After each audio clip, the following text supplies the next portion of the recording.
All right, folks. Hello, hello, hello. And I apologize for our technical difficulty, and hopefully, you will see us and catch up. Let me just text Dr. Jenna.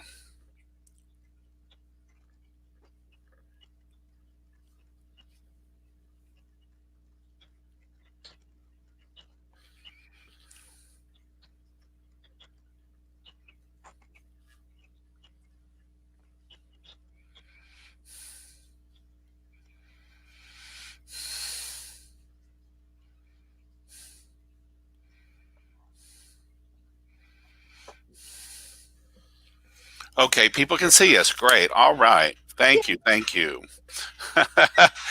Well, how's that for an introduction to perfectionism when the internet gods uh, throw a curveball at us? So it's just perfect. So I can see that you're back, you're watching. So thank you. So grateful. Um, so I'll do my best to humble myself before the gods of perfection.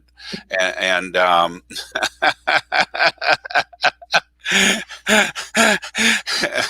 and just to let the gods of perfectionism know, I am not trying to dethrone you. I'm only allowing you and inviting you to the party to play with us and to help us achieve and be and do things better in the world. So that's my intention. So thank you, and thank you for the love in the comments. I appreciate it so much.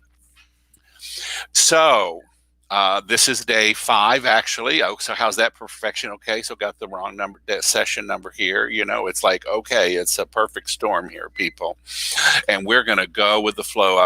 We're gonna demonstrate a little centering, a little resilience, and we're just going to roll into it.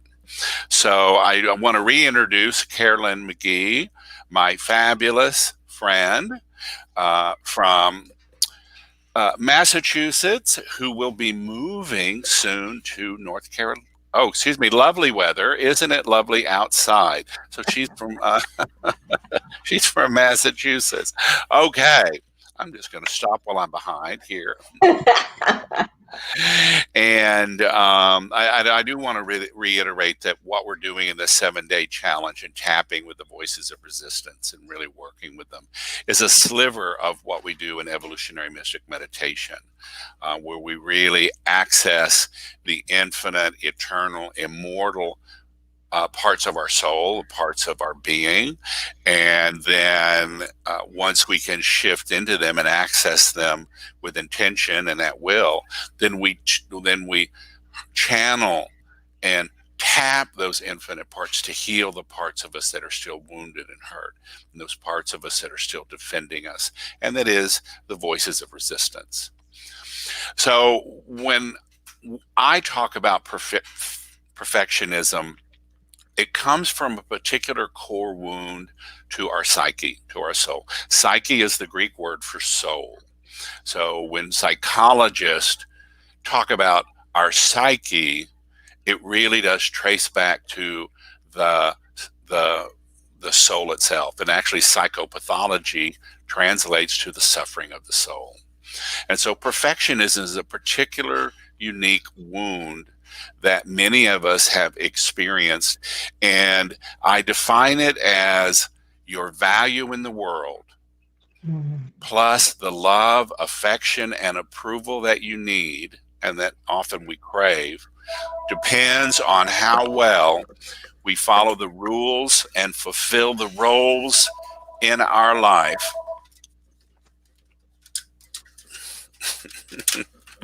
You cannot make this stuff up, people. I'm here to tell you. Okay. So I'm going to read that again. Perfectionism.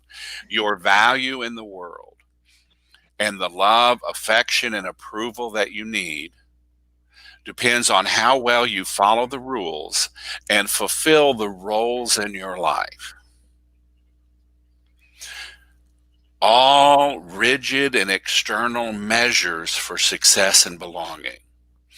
So the wound of perfectionism comes from our inability to experience experience our own inner truth and our own inner wisdom, and to discern for ourselves our own sort of morality and ethics and ability to choose what's best for us. And that comes from a long-standing wound in our family of origin, whether it's our mom or dad or whoever had power over us. We learn not to trust the sensations of our body, the emotions, the thoughts, our ability to choose, and our ability to have impact or make a difference in the world. And certainly not to trust our spiritual experiences. And so, because we are denied the truth of our own experience, then we develop this external need for validation and approval.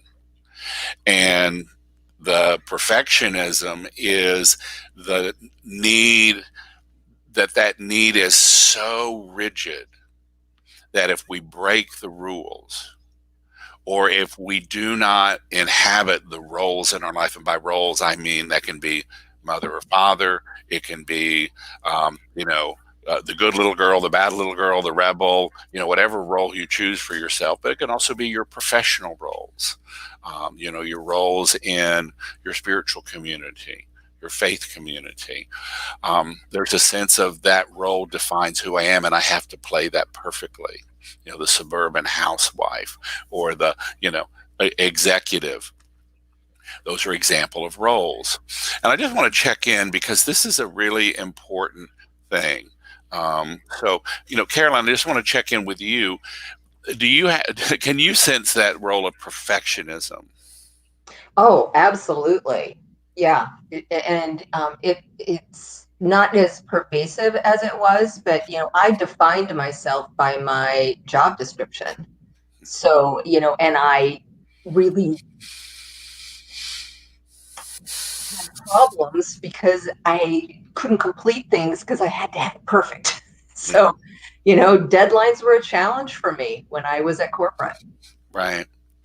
Yes. So, when I think of perfectionism, I think, I work a lot with entrepreneurs and, movement makers and, people who are really wanting to make an impact and difference in the world. And it's so hard for perfectionists to pull the trigger. We spend our lives getting ready to be ready. Yes.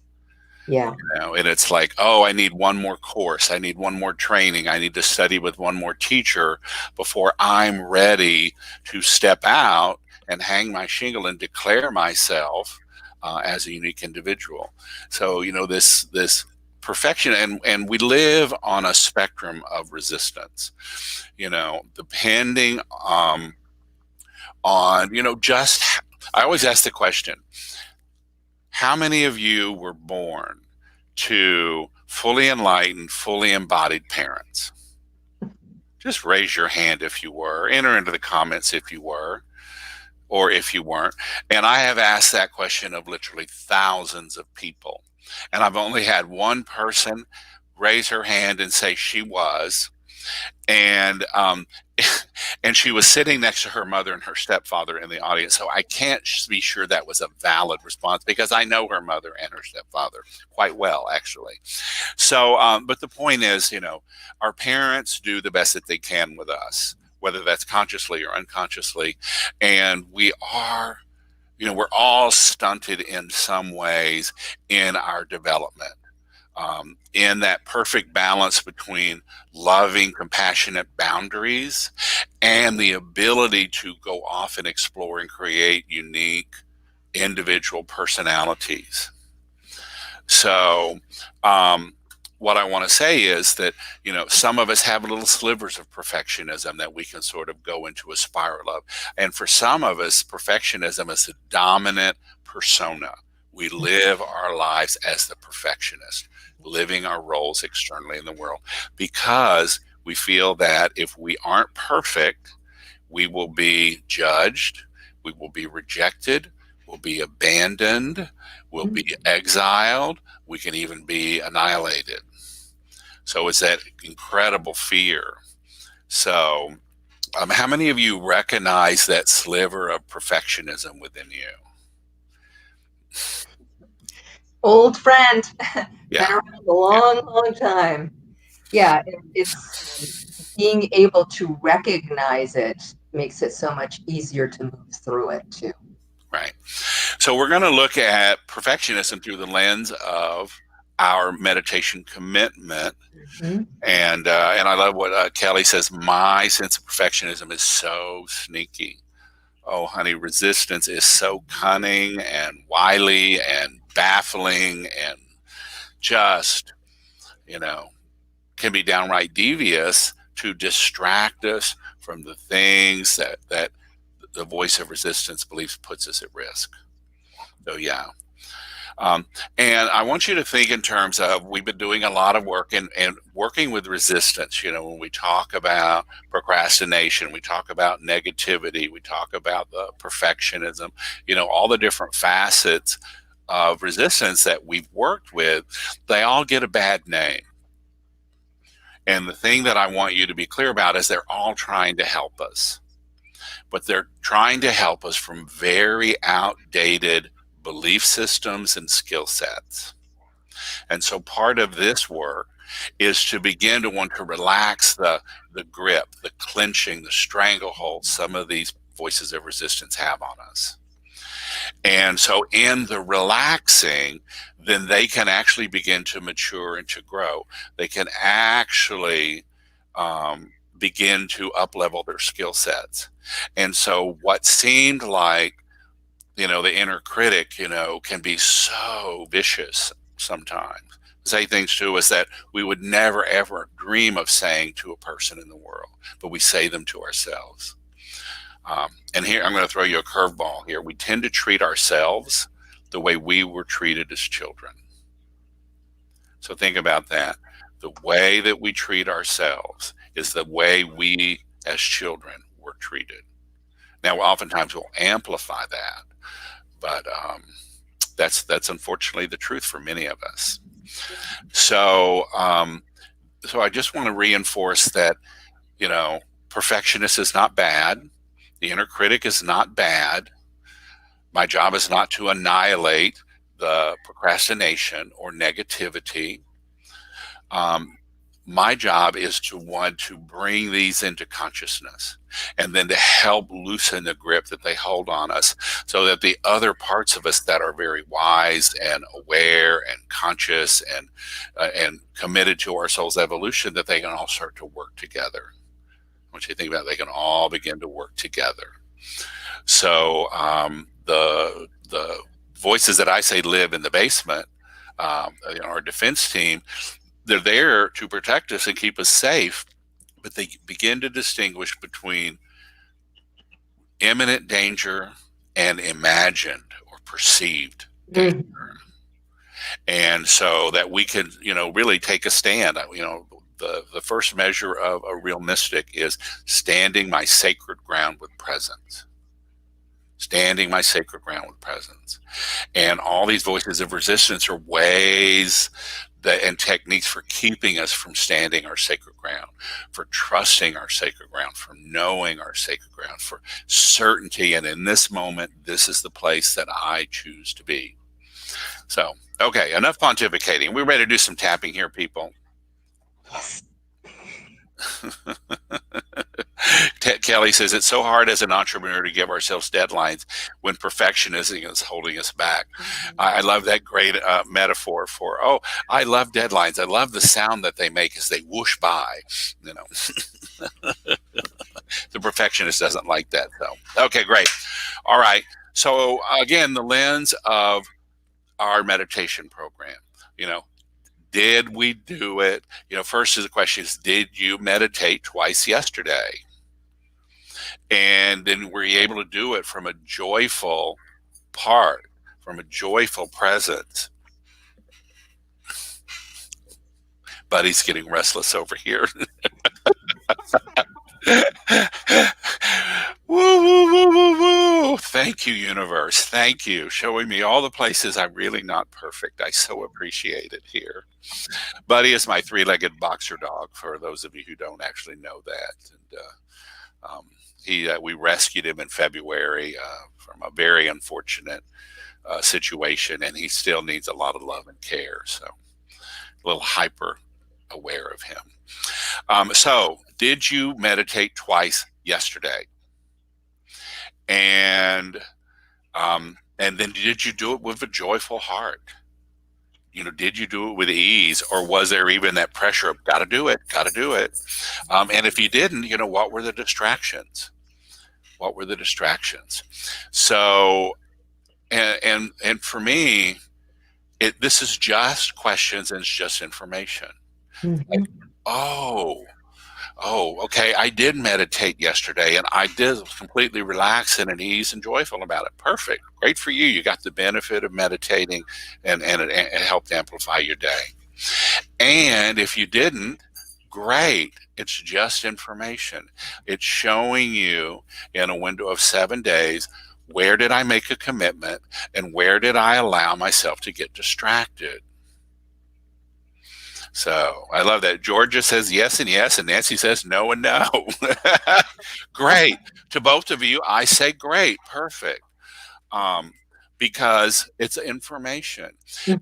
And in that conscious awareness, that gives us a window to skillfully work with the parts of us that you know, resist us moving towards healing, moving towards wholeness, moving towards our soul's evolution, moving towards our soul's destiny. So great, it's just information. Now the question is, what do I do with that information? Do I just put it behind me?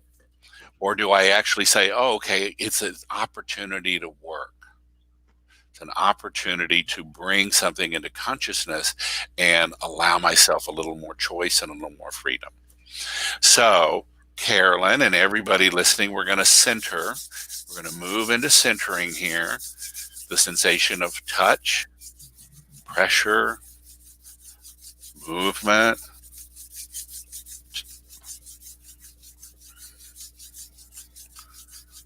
pressure, movement, temperature.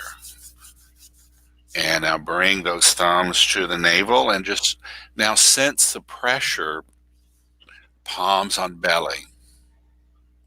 The thumbs are in your navel and the palms are resting about 2 inches below. It's your hara, your dantian, your second chakra. Sensing pressure, sensing movement, sensing temperature.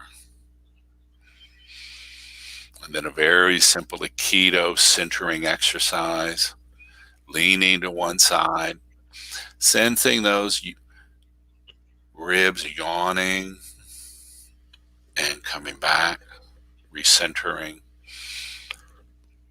stretching on the other side, and recenter. Take a breath. And now leaning forward, recentering front and back, sensing those muscles, particularly the erector spinae muscles, the muscles along the spine that connect and attach to your ribs, keep you from falling forward. And now recenter. And now leaning back. And now recentering. And now just tightening all the muscles in feet and legs and pelvis and belly and ribs and chest and shoulders and arms and fist and throat and jaws and eyes and scalp, and just lifting up, sensing yourself completely off center. And when you're ready, drop into center. Just side to side, front to back, up and down.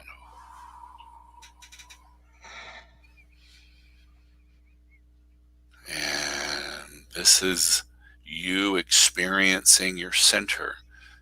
I call it recentering in your power. Just take a breath. And what do you sense? What do you notice? Enter in the comments for us. And Carolyn, what do you sense? more awareness of my environment.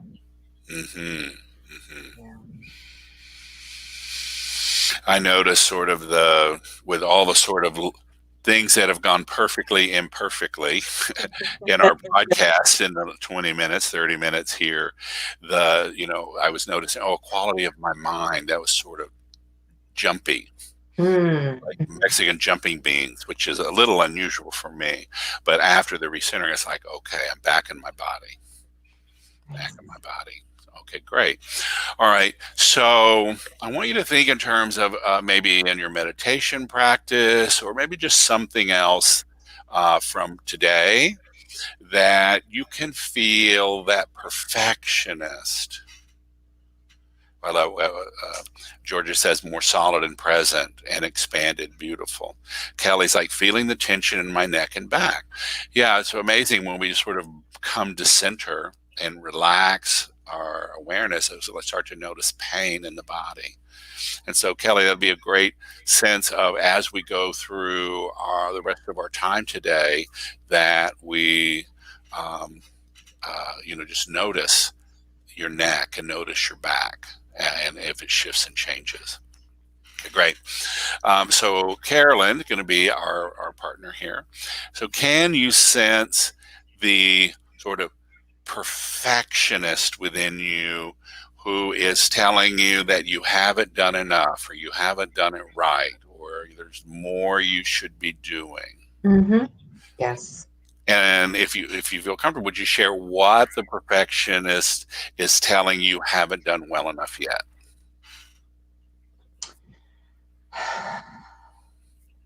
She's telling me that I haven't done enough to care for myself. Okay. So you haven't taken self-care I seriously. haven't taken self-care seriously. Okay, Yeah. great, great. All right. Tracy says, I've got tension in the left hip. Perfect. Um, okay. And so when you feel that voice of perfection judging you, that you haven't taken as good a care of yourself as you should, is should the right word there? Oh yeah. Oh, yeah. Oh Yeah. yeah. Coulda, woulda, shoulda, right here. Yep, Yeah. you're singing my song. Yes. Okay, great. All right. Where do you sense that in your body? The solar plexus, so like right underneath my rib cage. Okay, great. Actually, a little bit high, like right at that diaphragm. Yeah, there's a little tiny point of the rib cage right there. It comes out. It's almost like a little arrowhead. It's called the xiphoid process. So a lot of the abdominal muscles attached there. Hmm. Yep. Yeah, that's right at that point. Great, great, and just that sensation in the body. Where are you sensing it as a contraction? Yes. Yeah, there's a contraction, and it also feels empty, which I know is not exactly a sensation, but almost like there's a hole there. Okay, great. And is that like a hole that's a sphere, or is it more like a donut? It feels like I've been punched, so there's like a fist size space. Hmm. Uh-huh. Okay, great. All right, is there a temperature? It's heat. Okay, great. Okay, great. All right. Um, all right. So let's do a little tapping. For our practice, Carolyn knows the short form for tapping. If you know and love tapping, it doesn't matter what points that you use. For our purposes, I'm going to use the heel of the hand to keep it very, very simple for those of you who do not know tapping well. And we're going to go from there. So everybody tap with me. I realize there's a part of me I realize there's a part of me that's a perfectionist. that is a perfectionist. That's an old friend. It's an old friend. I know perfectionism. I know perfectionism. It's been driving the bus It's been driving the bus plenty of times, plenty of times. always telling me to do better. always telling me to do better, how to do things better, how to do things better, how to be better. how to be better. And don't pull the trigger. Don't pull the trigger. Don't let people see your work Don't let people see your work unless it's absolutely perfect. unless it's absolutely perfect. I recognize the fact I recognize the fact that's a strong part of me, that is a strong part of me, part of my resistance part of my resistance, to really showing up in the world. really showing up in the world. Because the perfectionist part of me Because the perfectionist part of me doesn't trust doesn't trust my own experience, my own experience, doesn't trust I'll be safe, doesn't trust I'll be safe, doesn't trust I'll be loved, doesn't trust I'll be loved, doesn't trust I'll be seen doesn't trust I'll be seen with compassion with compassion and respect. and respect. So my perfectionist So my perfectionist obsesses over details. obsesses over details. That's what she does. That's what she does. The craziest little details. The craziest little details. Anything to make sure that I'm perfect. Anything to make sure that I'm perfect. Talk about delaying your destiny. Talk about delaying your destiny. Boy, my perfectionist is good at that. Why, my perfectionist is good at that. And I recognize the fact And I recognize the fact that my perfectionist is just trying to help me. that my perfectionist is just trying to help me. But sometimes that help But sometimes that help comes with a very high price. comes with a very high price. And I accept the fact And I accept the fact that there are many other parts of me, that there are many other parts of me, and they're growing strong and they're growing strong and wise and wise and mature.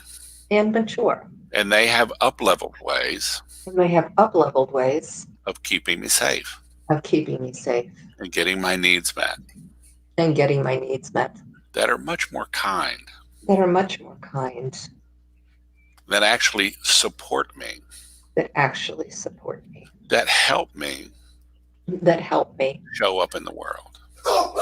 in the world. Take a breath and shake that out.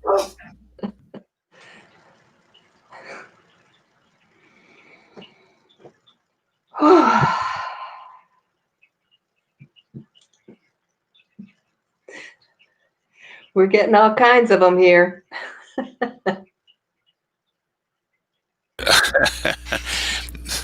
Don't tempt fate.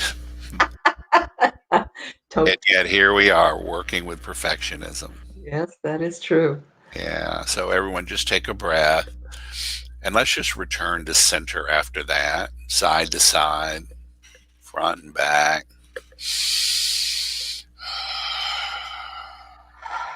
And there's this overall sense. A number of people really mentioned physical pain today, which is interesting.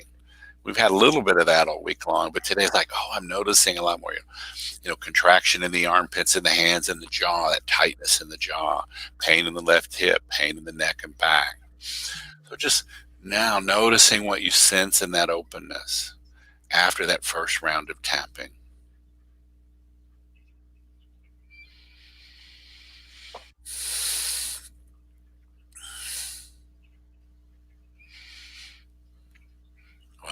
Even after that first round of tapping and the dog barking, it's like, oh, there's this amusement of like, oh, you just cannot make this up.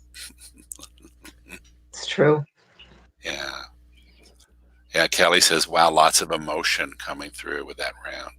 And the question always is, when I choose to center myself, can I present the emotion that's moving without needing to change it?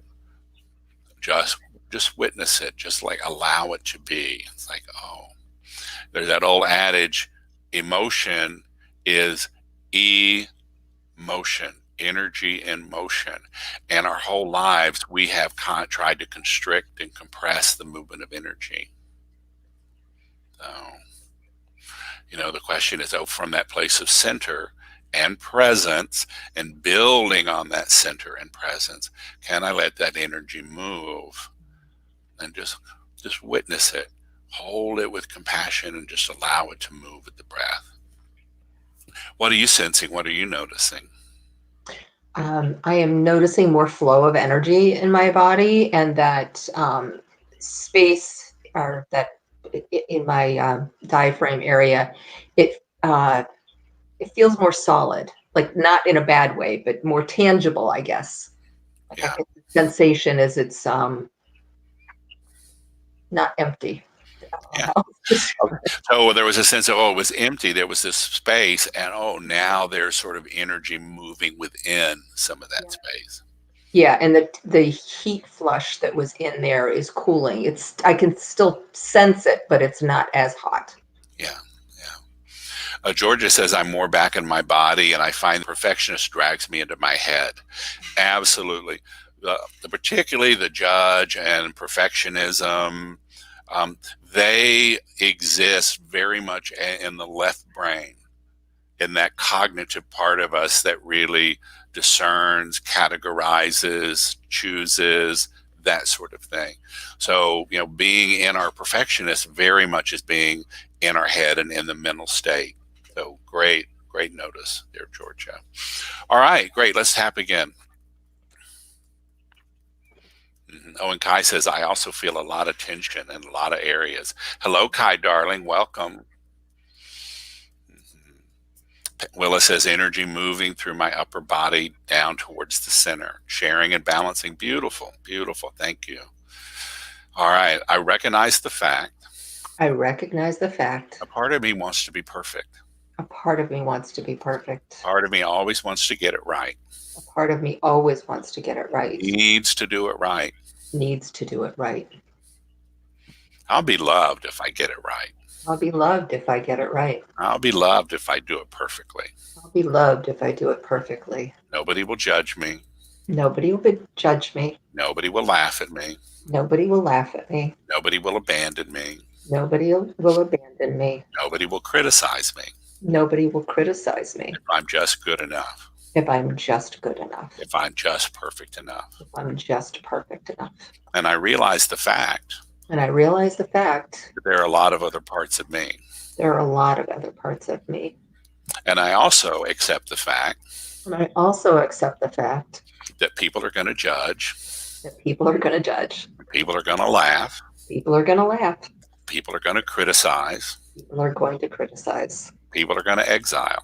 People are going to exile. And it really is their business, And it really is their business. because when I'm centered, Because when I'm centered, I choose to accept myself. I choose to accept myself. I choose to love myself. I choose to love myself. I choose to approve of myself. I choose to approve myself.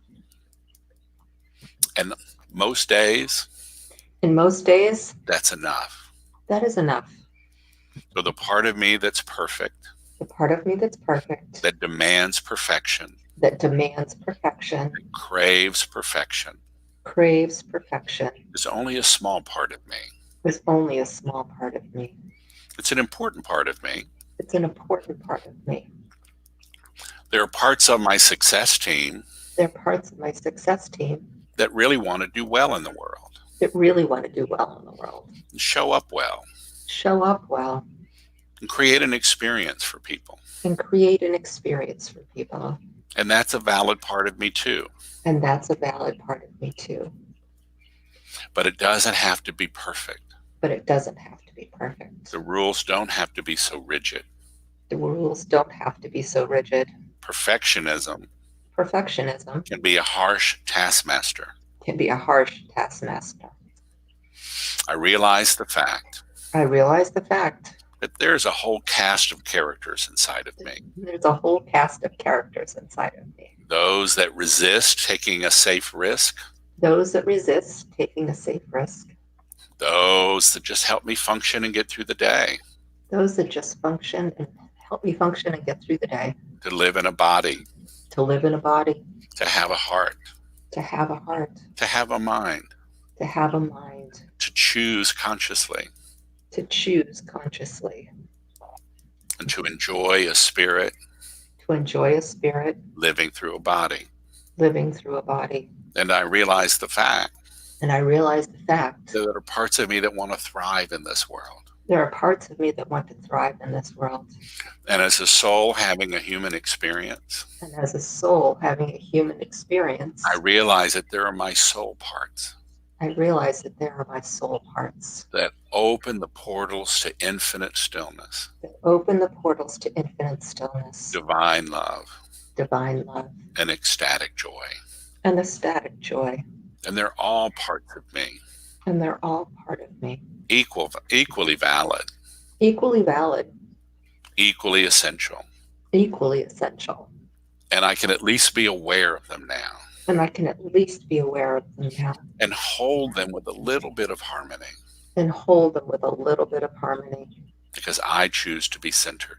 because I choose to be centered.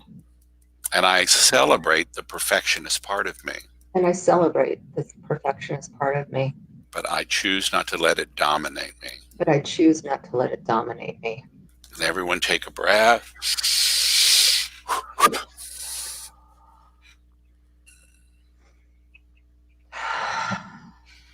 Just letting those palms rest on the hara. Just take a moment, recenter side to side, front to back.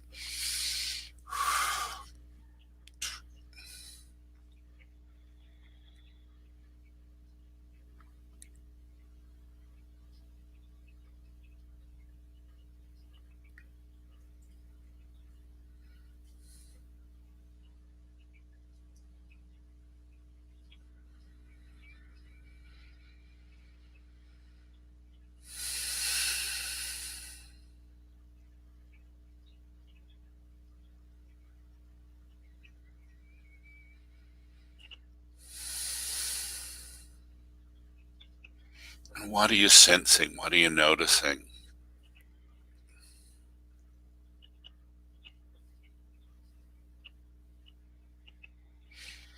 Enter in the comments, please. And Carolyn, what do you sense? What do you notice? It's like a softening of all of the muscles in my body. And it's actually a cool sensation now in that spot that was really hot before. Great. And for those of you that, really sense that voice of perfection in your body, what is that sensation now? I'm really sensing a lot of openness and spaciousness in my particularly torso, sort of moving into my mid thighs and into my sort of, bicep area, and even into sort of about my mouth area. But I'm also sensing it's sort of like this quality of sadness, this emotion of sadness. And it seems like it's like, oh, how perfection has kept me from taking advantage of so many invitations and opportunities in my life. And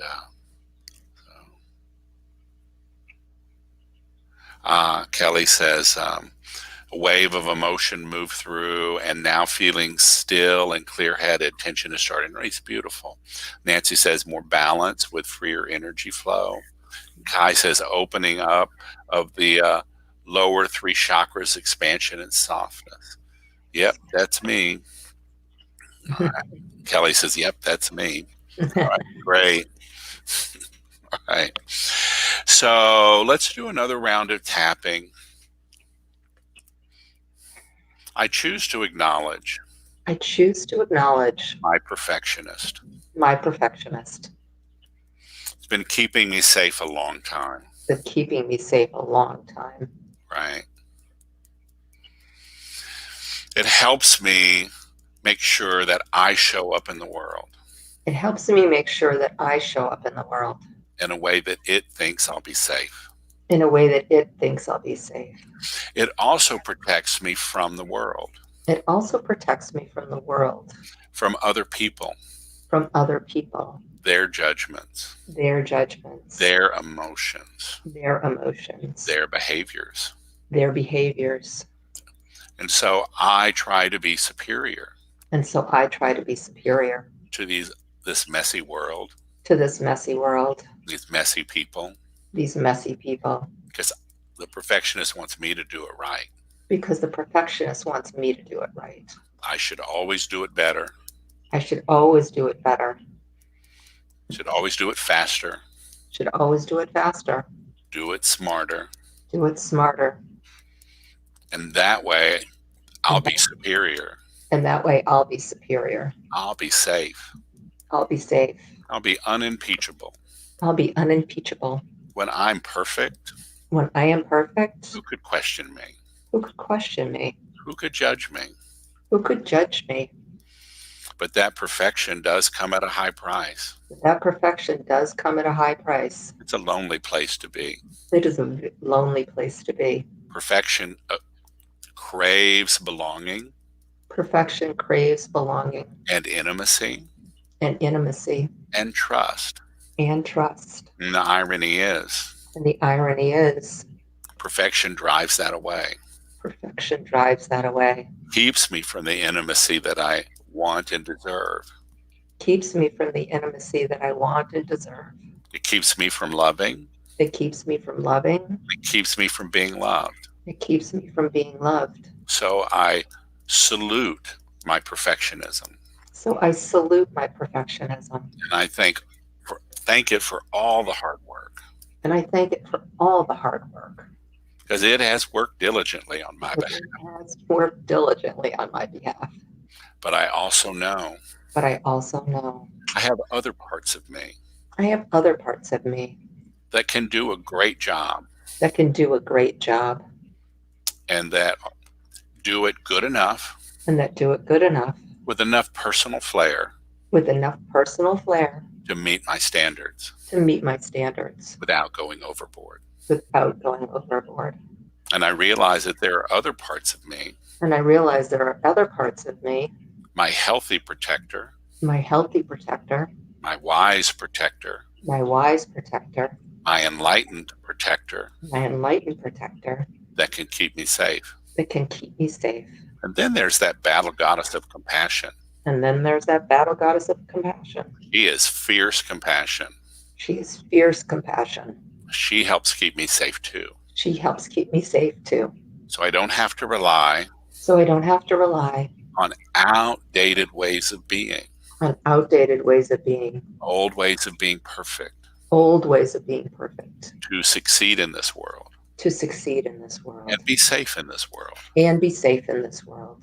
I realize that perfection I realize that perfection is trying to tell me something, is trying to tell me something, trying to help me with something. trying to help me with something. And I choose to listen to the message And I choose to listen to the message and then choose wisely and then choose wisely instead of reacting, instead of reacting, instead of going to old habits, instead of going old habits, unconscious ways of being.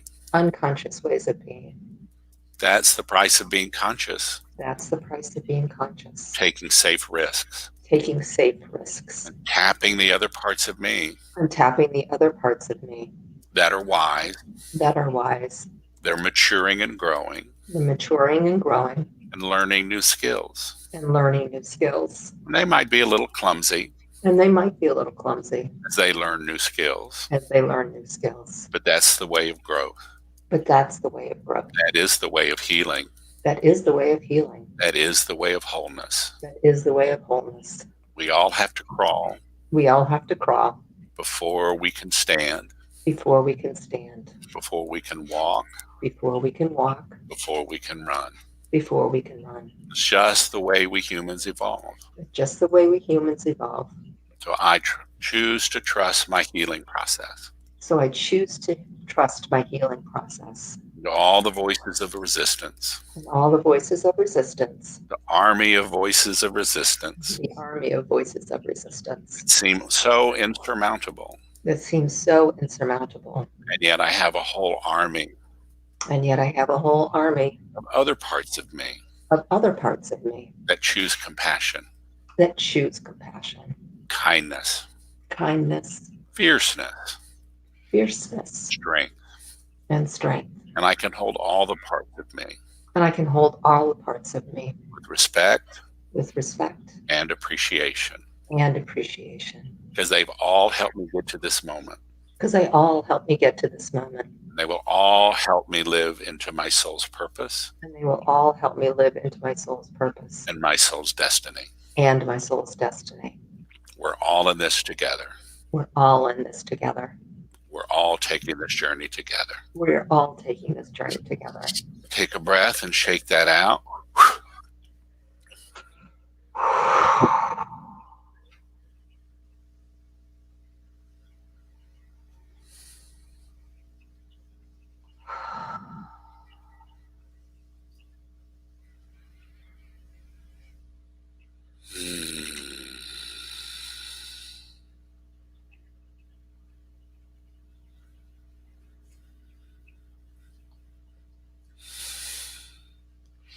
And everyone, what do you sense? What do you notice?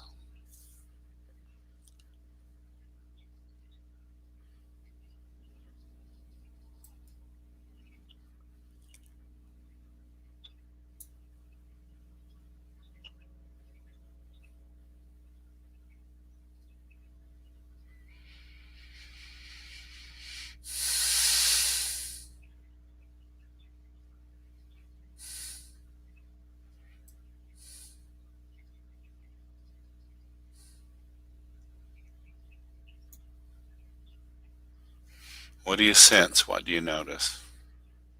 I sense a lot more energy flow and even more softening with the tension that I was holding in my body. Mm-hmm. But now a little bit of resistance in my throat, which is very interesting. Yeah, yeah. Well, we'll save that for another day. Yes, we will. So Kelly says much more relaxed. Yeah. I'm just, I feel like I finally sort of really dropped into that place of stillness. And it's like, all those glitches in, how this broadcast could have gone better and more perfectly. It's like, that was so 5 minutes ago. So, yeah. Kai says really open and fullness throughout, and the energy is moving now, not stuck like before. She really felt she needed to be perfect all the time. Yeah. You know, we all, I really do believe that our parents did the best that they could. And as horrific as that was for some of us, and even those of us that had happy childhoods, there's still particular needs that weren't met as well as they could have been. And so we're all stunted. We all have these defenses. Most of us anyway have these defenses in some form or fashion. And for some of us, perfectionism is a go-to defense, a go-to voice. It's a dominant part of personality. And sometimes it just arises when we get triggered, we get stressed. But it's like, oh, can I skillfully work with it at the time and realize it's like, oh, I can drop into my center, my hara, my heart, my head, and really sense that pillar of light through my 7 embodied chakras that connects heaven and earth. It's that real full body, whole being experience of being centered. It's like, oh, when I can meet the world from center, I have so much more choice. And I'm so much more relaxed to make those choices. And when I need my perfectionism, when I really need to show up and give a great kick-ass presentation and my slides are all spelled right and I've practiced and rehearsed my talk and I'm ready to hit the stage and rock the house, great. I want my perfectionist there to say, this could be better. This could be better. Make sure you've got enough time to do this right, to show up in my magnificence, to show up in my fabulousness. But when it becomes a defensive way of living in the world that keeps me from actually stepping on that stage, to step in the arena, if you know that great quote from Teddy Roosevelt, the courage to stand your sacred ground, to stand in the arena, then that's what our soul destiny is about. And for some of us, that arena is our home and our family, and the arena is our community or our church or our yoga center, and for some of us that arena is bigger, and that's part of discovering our soul destiny. But it's like, wherever I am, can I stand my sacred ground and choose consciously who's going to show up into the spotlight? Our friend Jackie says, who's driving the bus? So, Right. yeah. Willis says, this is more like take me as I am. Yeah. Mhm. I love the term, I'm perfectly imperfect. I do too. It's the yin and the yang of it. And, you can either go with the flow or you're going to have a meltdown. The choice is yours, and that's part of that resilience piece. I think of the figure eight or the infinity symbol. It's like, am I moving? I talk about a fully functioning, excuse me, a free functioning, fully integrated human being. Mhm. Have I woke up to all the many different parts of myself?